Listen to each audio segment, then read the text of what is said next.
Motorsports today in Markham, and we are finally changing the rims on this dirty Model 3. Currently it's just the stock Michelin green tires that came with the car, and after 15,000 kilometers you can see they are holding tread strong. Obviously this car is rear wheel drive, so I really should be looking at the back.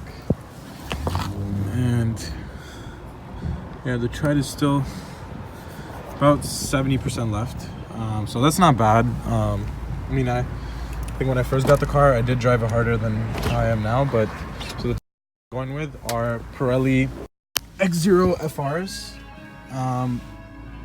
Sorry about that.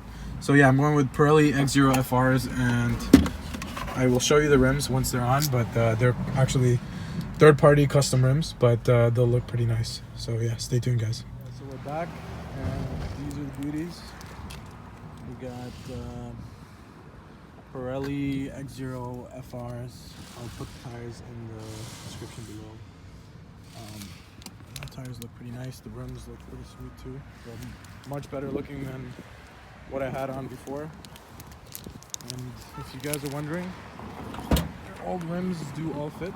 It's just the guys put two up in front. So yeah, this is a place, T1 Motorsports. Check them out.